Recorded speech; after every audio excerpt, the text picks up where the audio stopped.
En este espacio se habla de la propiedad privada, del Estado de Derecho, de la economía de libre mercado. Se habla de principios y funciones de la libertad en todos los ámbitos de la vida nacional. Aquí se habla libertad. RCR presenta Aquí se habla libertad con Víctor Maldonado.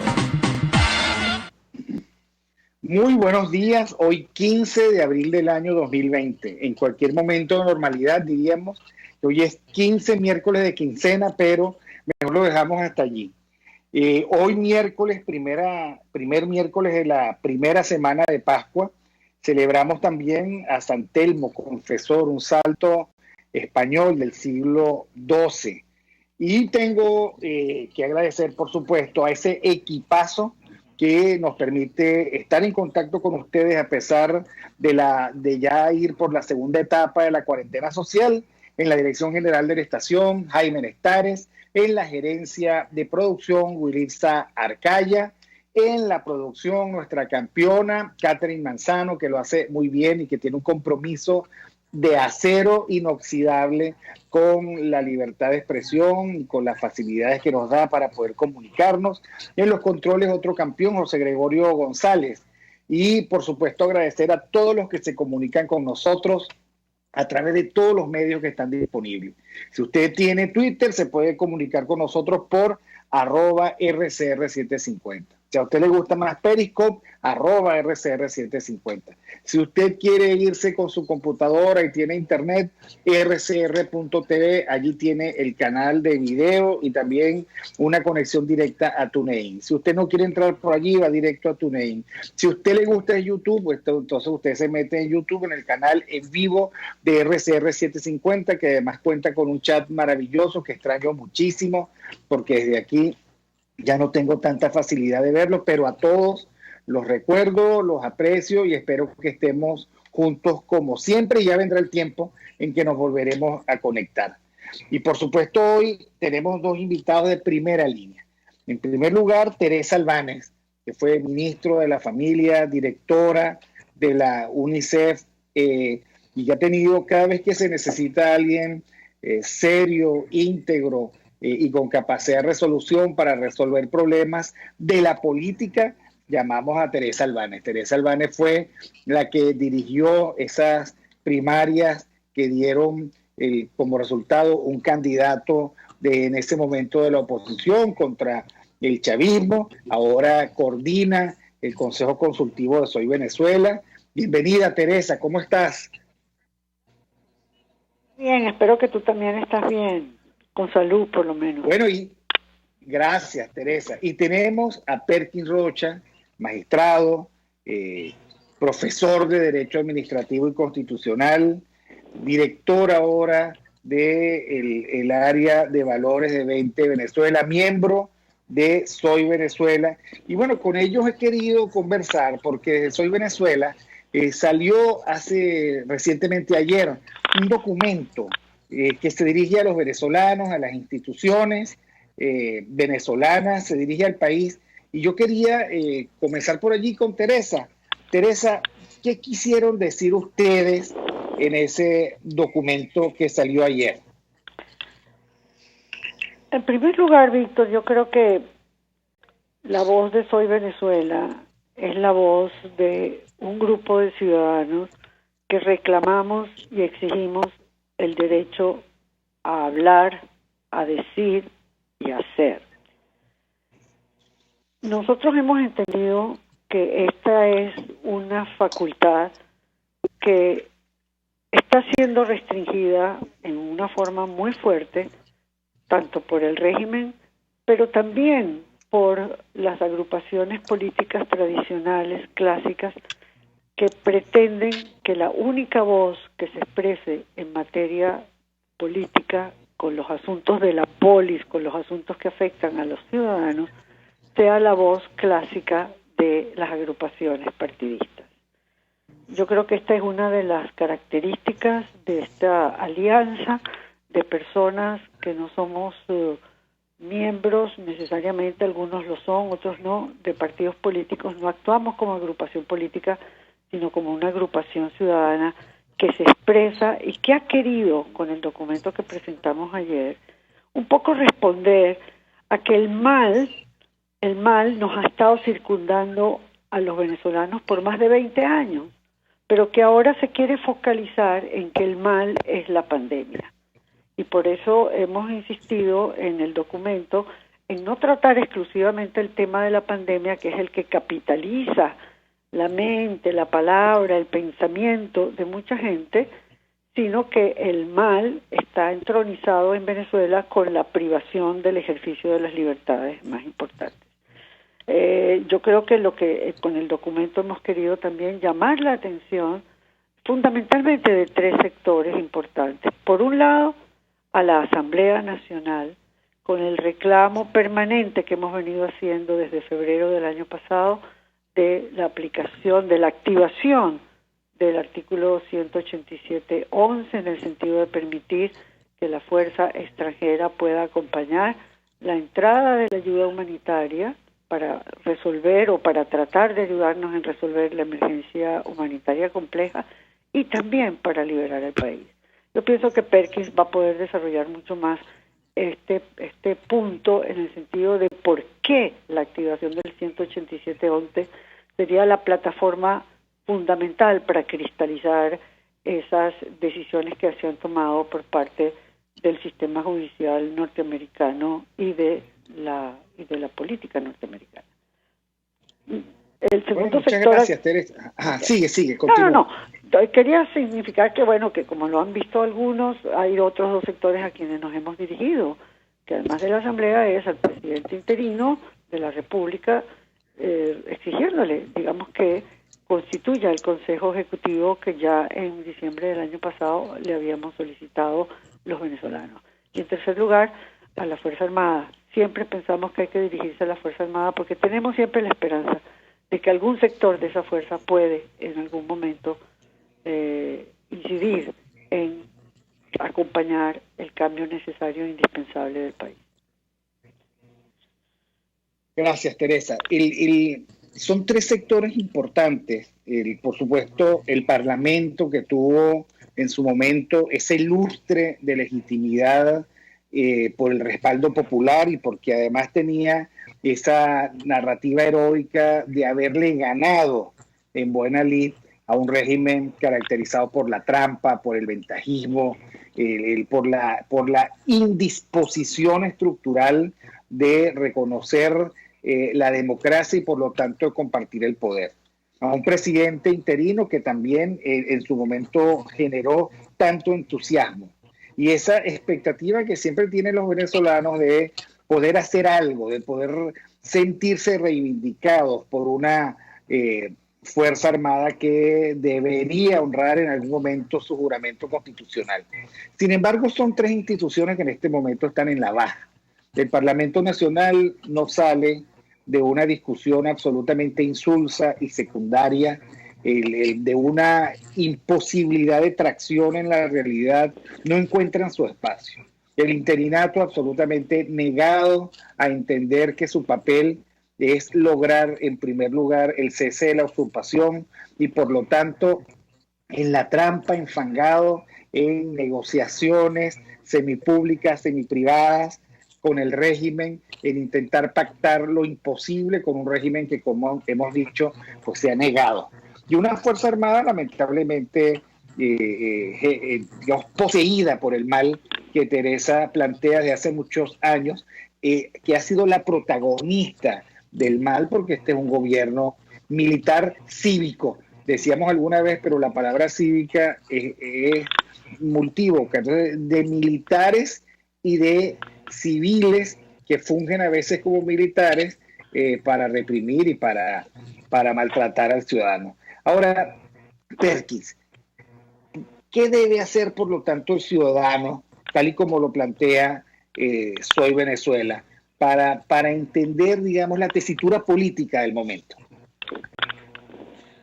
Se ha demostrado en la historia de esta lucha republicana que por la libertad hemos emprendido quizás hace más de 20 años y con más fuerza desde hace 10, que la presión ciudadana es fundamental a veces para torcer el mal camino que ciertas instituciones en determinado momento han tratado de llevar a cabo. Y una voz de alerta desde la ciudadanía nunca está de más, y en algunos momentos ha sido clave esa circunstancia. Por ejemplo, para no ir muy atrás, desde el 16 de julio del 2018, cuando ocurrió esa consulta popular tan importante para todos los venezolanos, la ciudadanía tomó conciencia que era importante manifestar y criticar lo criticable, y que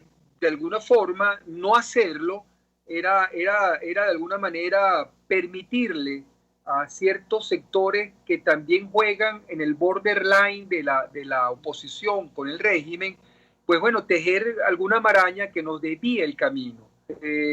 A duras penas hemos logrado hacer entender eso a los ciudadanos, pero creo que los ciudadanos empiezan a tomar conciencia de eso. En algún momento la Asamblea no iba a autorizar, por ejemplo, a los magistrados del TCJ legítimo que se encuentran en el exterior a enjuiciar al señor Maduro por actos de corrupción grave en el entarimado de Odebrecht, y la presión ciudadana fue sin lugar a dudas la que torció ese mal camino y logró enderezar nuevamente las cargas y permitirle a esa instancia que fue tan importante para nosotros tomar una decisión que ha sido paradójicamente emblemática en toda Latinoamérica y con menos peso en Venezuela, ¿no? Eso es digno luego de reflexionar.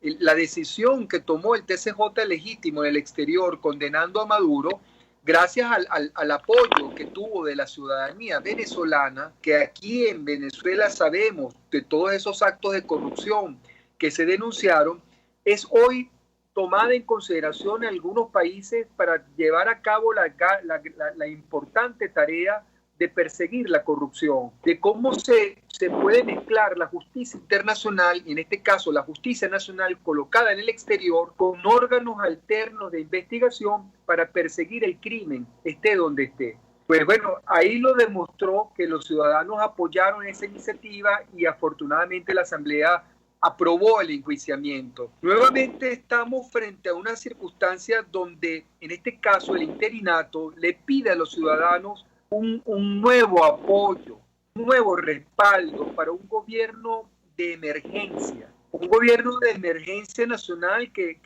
consideramos que es un poco, tiene sectores un tanto oscuros. No sabemos si en definitiva está clara la idea de que no es posible transar con el régimen ni transar con los sectores que representan el régimen para la conformación de un gobierno de emergencia. Y luego no sabemos tampoco en definitiva cómo con este gobierno de emergencia se va a alcanzar la anhelada, digamos, el anhelado deseo de transición, de cese de la usurpación.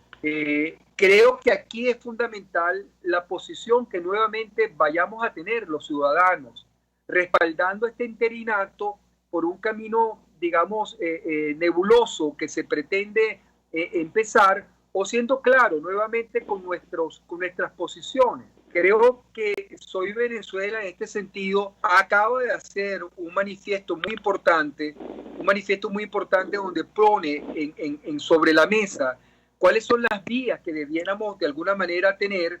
En primer lugar, visualizar que no es posible salir de una transición con elementos del régimen. No es posible darle al gobierno de transición la posibilidad de que cohabite con la misma persona o con la misma esencia de lo que ha sido el causante de nuestra tragedia.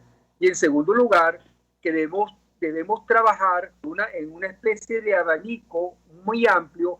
Por un lado, el problema nacional, y por otro lado, el rebote que de ese problema nacional existe en el exterior. Le hemos solicitado a los países que conforman las comunidades internacionales democráticas el auxilio humanitario a través de la ejecución de convenios hoy vigentes con la República de Venezuela.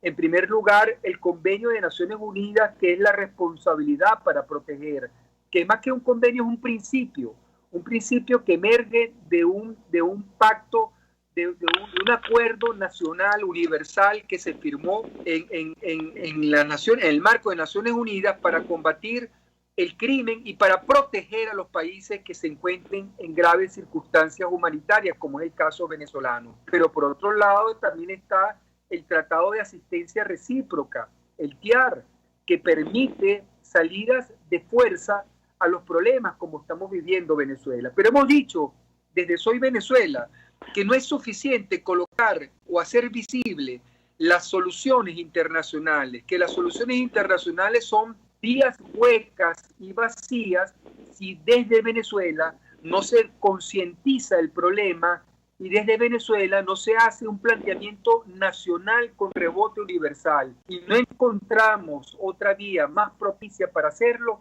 otro pacto y otro acuerdo más importante que hacerlo, que nuestro Parlamento Nacional tome la decisión valiente, republicana, democrática y absolutamente constitucional de autorizar en nuestro espacio territorial la creación de una misión militar extranjera con fines humanitarios y con fines liberatorios. Es constitucional porque está previsto en nuestro texto expresamente en el artículo 187.11. Es republicana porque se trata simplemente de salvaguardar lo más importante que hay en Venezuela en este momento, que todavía permanece en el ámbito de todos los demócratas, que es el espíritu republicano, y es absolutamente humanitaria porque en primer lugar va a atender de una manera coercitiva las necesidades humanas que atraviesa hoy por hoy nuestra población y que se acentúan gracias a la pandemia que estamos viviendo. Ahora, Teresa, la hoja de ruta que ha planteado Soy Venezuela y que ha delineado con tanta claridad Perkin Rocha es meridiana, es de sentido común, tiene lógica, es utilizar todos los recursos que están en nuestras manos para poder enviar un SOS monumental a los países amigos con el fin de que terminemos de resolver el caso venezolano. Que no es un caso solo de los venezolanos, es venezolano, pero es un caso continental. Ahora, tú has sido ministra del presidente Pérez, ministra del presidente Velázquez, directora de la UNICEF. Siendo directora de la UNICEF, conociste estadistas y gobernantes, demócratas y tiranos en toda América Latina. ¿Por qué tú crees que les resbala el mensaje y hacen todo lo contrario o peor aún, envilecen? Soy Venezuela pide un consejo ejecutivo para la transición y la traducción del gobierno interino es el comando unificado, que hasta tuvo, digamos, su momento escatológico, porque además el acrónimo del comando unificado los colocaba en donde era. ¿Por qué tú crees que la política ha terminado siendo así, Teresa? Muy difícil responderte, Víctor, pero déjame decirte algo. Yo creo que, y me lo confirma lo que voy a decir, una conversación muy difícil que tuve en la mañana de hoy, en la que con una persona además que aprecio muchísimo y que respeto por sus valores intelectuales y morales. Pero esta es una persona que le parece totalmente indebido, primero, que ciudadanos como nosotros estemos prácticamente interfiriendo en lo que es el trabajo de las agrupaciones políticas clásicas. O sea, hay una especie de coincidencia entre lo que se piensa que debe ser el régimen y lo que se piensa que debe ser estas agrupaciones. Es decir, impedir que el ciudadano se exprese, porque eso es tarea de otros. Yo, en ese recorrido que tú has señalado, lo cual indica que son muchos los años que tengo, lo que no había visto nunca es esa suerte de absoluta parálisis en una sociedad. En una sociedad como la nuestra, donde se piensa que son otros los que tienen que actuar y que nosotros los ciudadanos debemos estar simplemente expectantes para el momento en que aquellos decidan tomar las decisiones. Ana Teresa Torres, en un comentario hace un tiempo, decía que vivía en el imaginario venezolano la idea siempre del imprevisto, de que estamos siempre esperando el imprevisto, que es el que va a actuar, el cisne negro o el cisne blanco, no sé cómo sería, que va a venir a resolver las cosas, y no a través de la acción sistemática, organizada de los ciudadanos. Yo lo que veo con muchísima angustia, y te digo sinceramente, no lo vi en mi vida pública en el pasado, es esa suerte de conformidad de la población y de sus clases dirigentes profesionales e intelectuales en aceptar que, por ejemplo, la protección al venezolano en este momento de pandemia es con la negación de todos sus derechos. O sea, la protección implica cercenar la libertad de expresión, de movimiento, porque para protegerte lo que tiene la norma profiláctica es control. La norma profiláctica, que además no se entiende que el toque de queda de 24 horas que nos han impuesto no se compadece con la incidencia del número de personas supuestamente contagiadas y las personas poquísimas que han fallecido. No hay equiparación en eso. Ahora, ¿qué hacen las organizaciones? ¿Qué ha hecho el gobierno interino?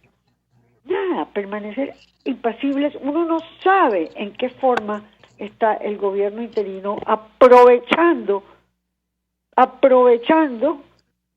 el apoyo de 60 países.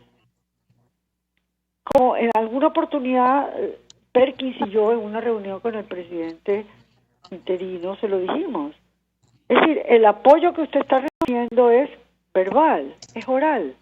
Para que ese apoyo de los 60 países que han dicho que lo respaldan como presidente interino se manifieste, es necesario pedirlo. Y por eso hemos sido tercos desde febrero del año pasado, desde el 13 de febrero del año pasado, en insistir en la activación del 187.11.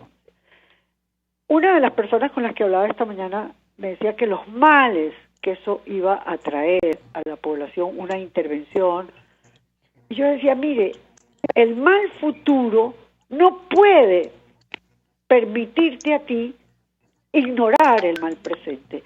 El mal nos ha circundado a nosotros durante 20 años y se ha agravado en los últimos 2 años. El mal afecta a las personas, los bienes, los servicios, las infraestructuras. Nada funciona. Estamos en el caos social más importante histórico que ha tenido Venezuela. Y sin embargo rechazamos cualquier otra medida que no salga de los venezolanos. Ya hemos visto que de los venezolanos no ha salido sino lo que hemos visto, que es conformidad, que es abulia, que es preocupación, sí, pero inactividad total. Entonces, cuando grupos como nosotros ejerce su derecho de opinión, de reclamar, de exigir, se considera que estamos actuando en contra de la unidad, en contra de la solución. No es que la solución no la estamos viendo por ninguna parte, y por eso tenemos la obligación de señalar que nosotros no nos podemos conformar con que la felicidad es privada. La felicidad es estar en mi casa, poder tener los alimentos que puedo obtener, probablemente tener algún sistema de comunicación, ver televisión. La felicidad privada es esa. Pero no, nosotros estamos reclamando una felicidad pública, y la felicidad pública es la vida, el sentido de la vida, con todas sus condiciones para los venezolanos. Y por eso hemos llamado en este comunicado, hemos llamado a una mancomunidad de intereses, en que nos interese es proteger la vida, en unirnos todos para reclamar y exigir lo que tiene que hacer. Bueno, Teresa, yo te voy a pedir a ti, Teresa Albanes, recuerden que estamos conversando con Teresa Albanes y con Perkins Rocha. Les voy a pedir que esperen un momento, nosotros vamos al corte de las noticias y ya regresamos. Aquí se debaten temas de interés nacional e internacional. Aquí se habla libertad con Víctor Maldonado. Solo por rcr.tv, la radio que se ve. Sintonícenos a través de Periscope, @RCR750, la radio que se ve. El que sabe de sabor sabe de saber que Del Corso es la clásica pastelería italiana de Caracas. Qué ricos sus dulces típicos tradicionales, como los auténticos cannoli, la sfogliatella o la cola de langosta, no tienen comparación. La pasta seca de almendras y chocolate o su gran variedad de tortas, cumpleaños, bodas, bautizos o comuniones, reuniones familiares o eventos corporativos. Teléfono 0212-941-1971. Pastelería Del Corso, la pastelería italiana por tradición y excelencia. Si tienes hernias discales, dolor lumbar, cervical, fascitis plantar, dolor en el hombro, algún posoperatorio de cadera o de rodilla, Globalterap es tu mejor opción en rehabilitación. Búscanos en el Centro Comercial Multiplaza Paraíso, nivel empresarial 2. Teléfono 0212-461-9370. Globalterap y despídete del dolor. Puedes seguirnos en nuestras redes sociales. En Twitter, @RCR750, la radio que se ve. Informe RCR presenta titulares.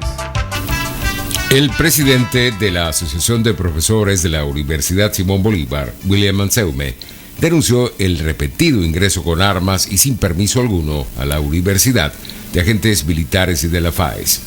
El economista Richard Bushi insistió en que el principal problema en Venezuela es la escasez del combustible y afirmó que traerá terribles consecuencias en la economía del país. De restricción de movilidad que se han establecido para combatir la epidemia, sin duda están afectando el comercio, las actividades productivas, la capacidad de llevar productos a las casas, pero de forma más importante casi en este momento, la crisis que está afectando más lo cotidiano, la producción y como señalaba tu otro invitado, la capacidad de producir alimentos, tiene que ver con la ausencia de combustible en Venezuela, y esto no es una situación que está derivada de la epidemia. En el resto del mundo hay abundante suministro de gas.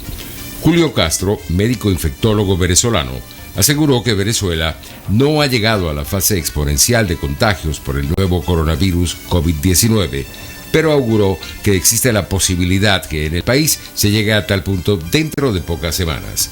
En materia internacional, según la Agencia Internacional de Energía, la demanda de petróleo caerá en 2020 al nivel de hace una década. Y en los deportes, la UEFA llevará a cabo una nueva reunión la semana que viene en busca de organizar el futuro inmediato de las competencias en el viejo continente por la pandemia del coronavirus. Les habló Argenis Barreto. Continúen con nuestra programación.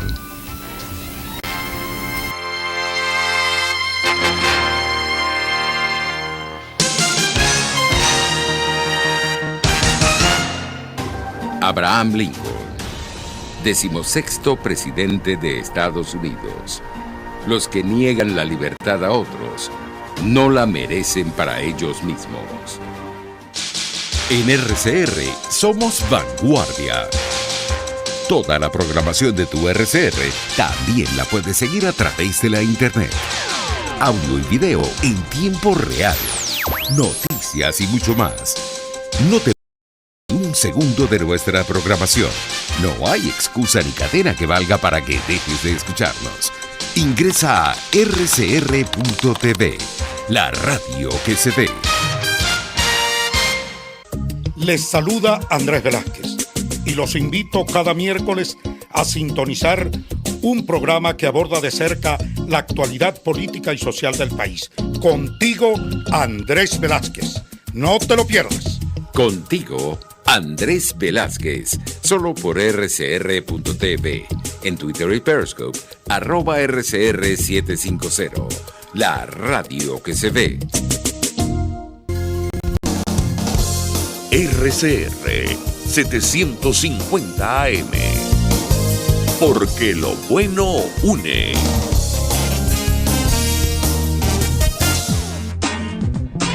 Ideas para alcanzar un país con libertad económica, democracia política y seguridad jurídica. Aquí se habla libertad con Víctor Maldonado. Solo por rcr.tv, la radio que se ve.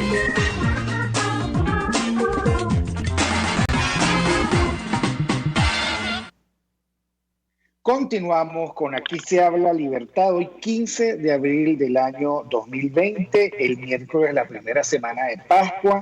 San Telmo Confesor, un santo del siglo XII, es el que conmemoramos hoy los católicos. Tenemos como invitados nada más y nada menos que a Teresa Albáñez, que fue ministra de la familia, directora de la UNICEF, con una inmensa experiencia de Estado, y que no ha dejado nunca de ser ciudadana, una ciudadana preocupada por el rol del ciudadano, el ciudadano que tiene que entender que su obligación inalienable es precisamente contribuir a la construcción de la justicia y de los mínimos éticos, por lo menos, de saber qué es lo bueno y qué es lo malo, y por supuesto de exigir.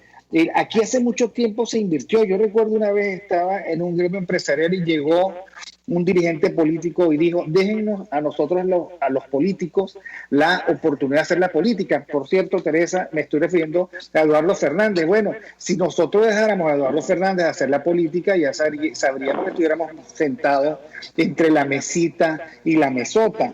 Ahora, ¿a cuenta de que, Perkins, los políticos nos exigen acatamiento perruno, silencio absoluto? ¿A cuenta de que nuestras élites intelectuales, gente como plantea Teresa Albáñez, íntegra y con algo de muebles en la cabeza, llaman a Teresa Albáñez y le dicen: estás entrometiéndote en la gestión de la política, cuando nosotros lo que vemos es que la política está desarmando el futuro del país, hipotecando el futuro y entregando el presente del país en una circunstancia en donde la nada parece el signo. Y mientras que la nada se extiende, además negociaciones indebidas, sin rendición de cuentas, sin transparencia y el manejo de los recursos de una forma insólita de espaldas de los ciudadanos. Todos los ciudadanos se preguntan: bueno, ¿y la ayuda humanitaria por qué no ayuda a los venezolanos que están en la frontera? ¿Por qué no le echa una mano al venezolano que está siendo desahuciado en Perú? ¿Por qué uno no nota la acción efectiva de esos recursos en ningún lado? Y lo que hay una especie de oligarquía política que dice representarnos, pero que no nos quiere ni siquiera escuchar. ¿Cuál es el papel del ciudadano, por lo tanto, Perkins?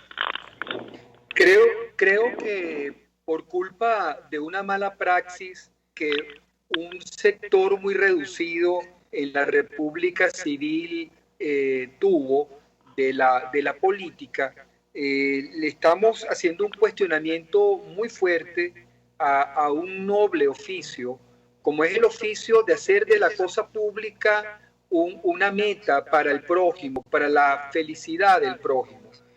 La crítica que le estamos haciendo a la política me recuerda mucho la crítica que yo he sufrido en carne propia se le hace al derecho y al ejercicio de la abogacía, por culpa de una minoritaria participación de abogados inescrupulosos que hicieron de la administración de justicia un gran negocio.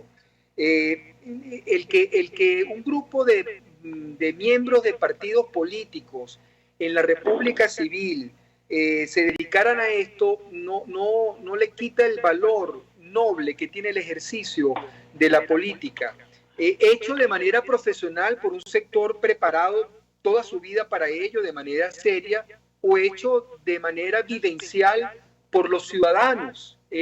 La política, como la justicia, no son terrenos exclusivos de doctos. La política, como la justicia, emana del ciudadano. Incluso constitucionalmente, así lo dice nuestra Carta Magna.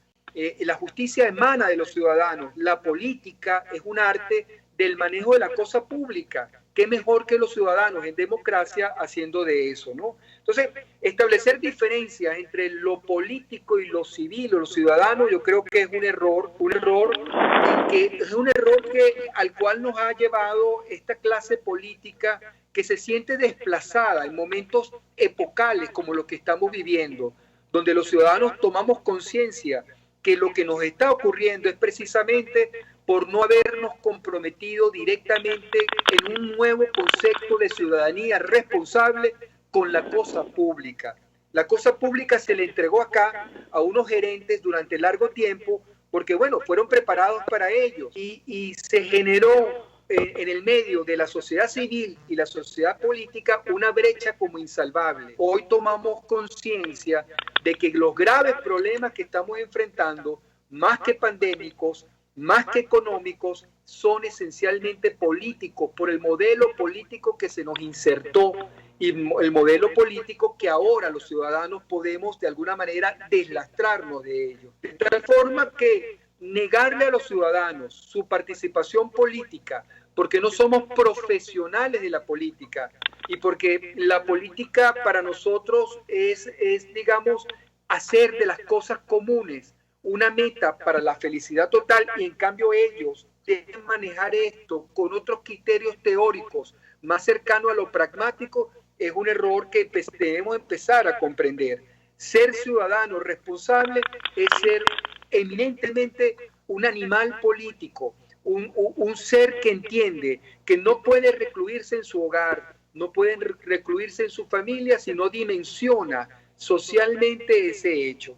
El planteamiento que ha venido haciendo Soy Venezuela se alinea con esta visión, con esta concepción de la vida ciudadana. Entonces no hablamos tanto ya de política, hablamos de ciudadanía como un nivel más allá de lo individual, donde evidentemente estamos hablando de políticas de ciudad. Ciudadanía es el ejercicio responsable de la individualidad y de la libertad.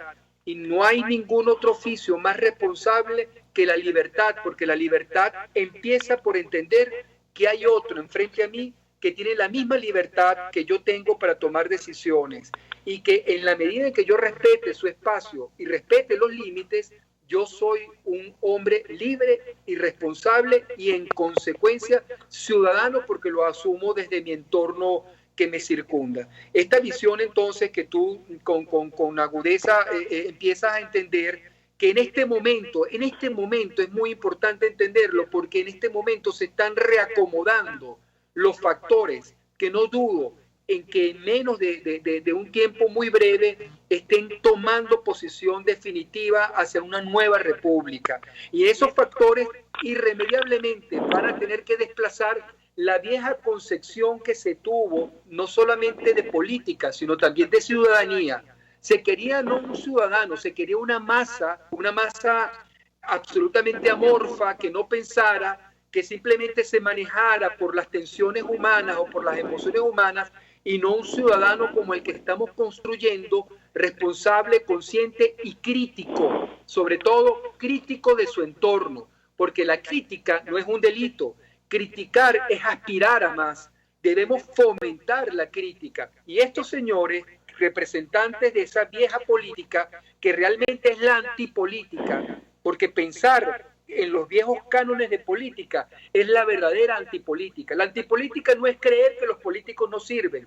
La antipolítica es creer que una vieja forma de hacer política es la que se debe implementar. Y nosotros, que representamos una nueva visión ciudadana, vemos la política como necesaria, como imprescindible, pero saltando de alguna forma del lastre de esas viejas prácticas que son más que políticas electorales, que es otra cosa, o mejor dicho, partidistas, que es otra cosa. Una visión partidista sesgada, no un partido abierto, un partido cerrado, sesgado y absolutamente arbitrario. Y como bien pusiste tú en el lema del programa, Víctor, el ciudadano hoy por hoy, el dilema actual, el venezolano que va a salir de esta pandemia, va a tener que luchar con dos frentes.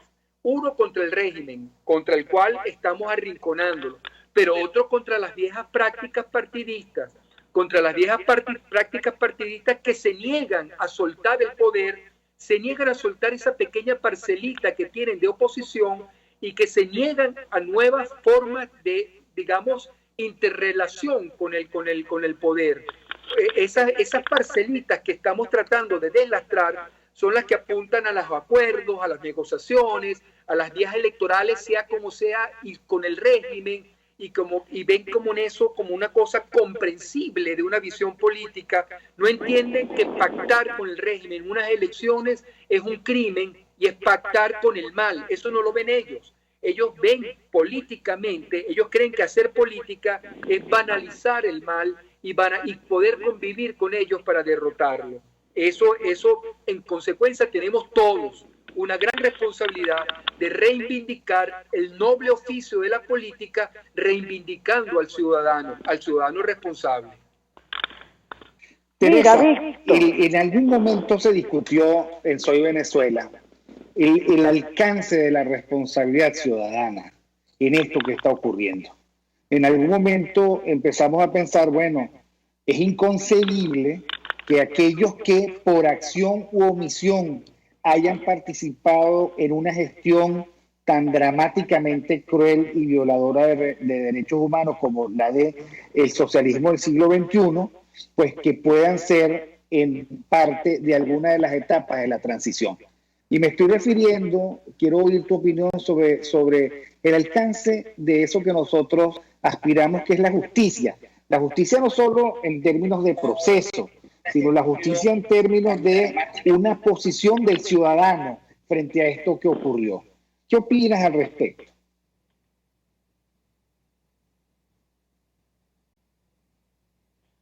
¿Está Teresa con nosotros? Sí, la pregunta es conmigo. Ajá. Okay. Sí. Más para Perkins. Mira, quizás sobre esos temas me gustaría solamente señalar que nosotros tenemos que entender que la justicia no la podemos entender en una cualquier nueva fase de la situación en Venezuela, sino como sanción a la corrupción. La corrupción se dice de muchas maneras, puede ser gravísima, puede ser mediana, puede ser leve, pero es la corrupción. Y yo creo que en esto los venezolanos aspiramos, y con lo que estamos diciendo, y vamos a seguir repitiendo, no puede haber ningún tipo de transacción. Transacción con el mal no es posible. Y esa no puede ser una ruta a señalar para empezar a remontar lo que sería el cambio en Venezuela. Eso sería simple y llanamente un continuismo de lo que hemos vivido en este último tiempo. Yo quisiera referirme, quizás relacionando con este tema, a lo que yo he llamado la verdad oculta durante todo este tiempo. A mí me preocupa, y tú lo sabes, Víctor, y lo sabe Perkins, el tema del mal. Y la verdad oculta ha sido precisamente la muerte infantil, la muerte de las madres. Yo no sé si ustedes han visto un reportaje reciente del New York Times sobre lo que es París en Venezuela y cómo la muerte visita a las embarazadas hasta que colapsan en una sala de maternidad a la que llegan después de caminar kilómetros, o cuando llegan finalmente a puerto seguro en cualquier ciudad colombiana. Esa verdad oculta de la muerte materna y de la muerte infantil, que son los dos indicadores más importantes sobre el desarrollo de un pueblo. Cómo se mueren los niños en los 1000 primeros días y cómo se mueren las madres con ocasión del parto. Esto es una verdad oculta, y por eso a mí me resulta absolutamente inaceptable que el gobierno interino haya comprado el tema de la pandemia como el tema principal a luchar contra el mal.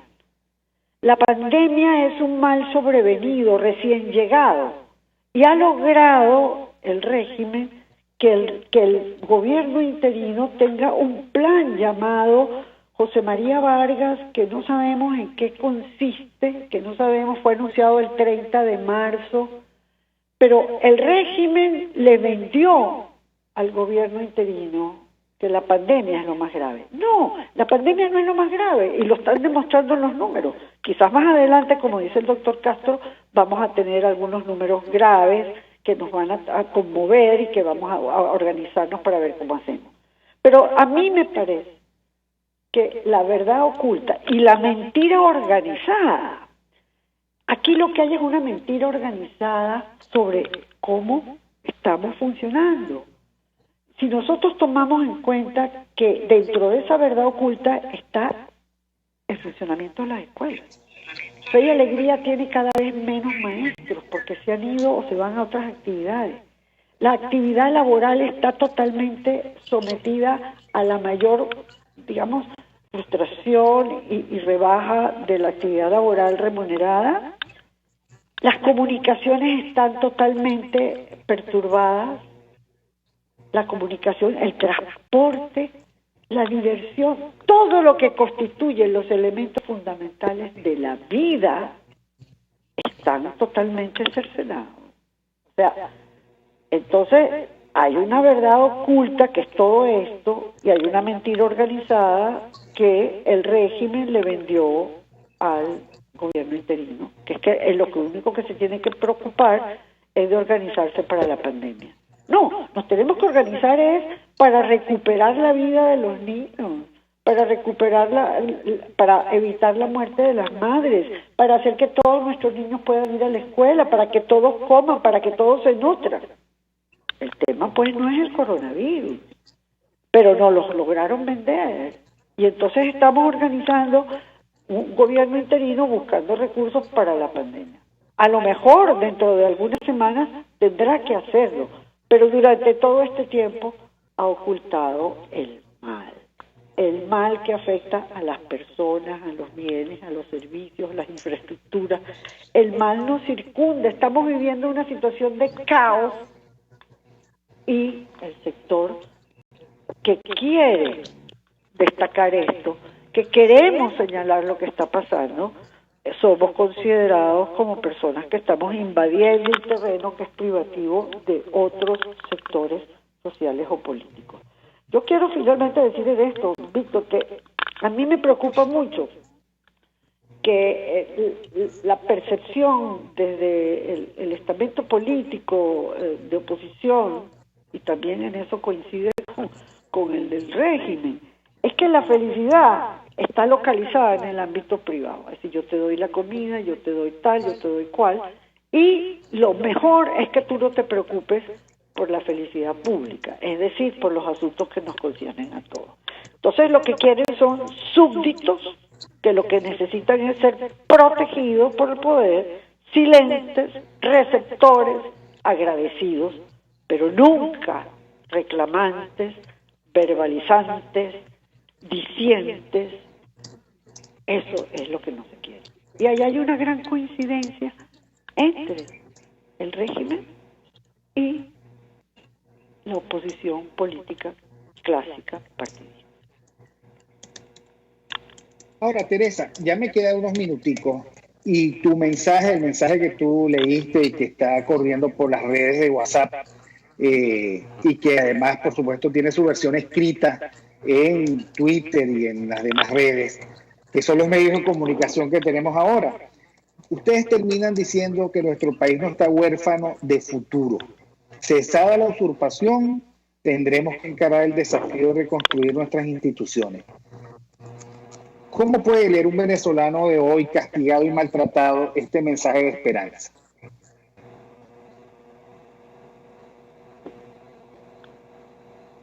Teresa. Yo creo que el mensaje, Víctor, está en lo que nosotros mismos pensamos en nuestro interior.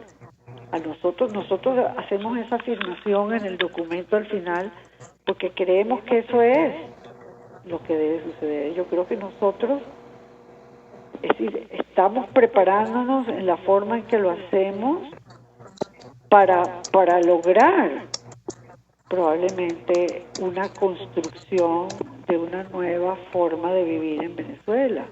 Nosotros coincidimos con algunas personas que dicen que aquí no hay que reconstruir nada.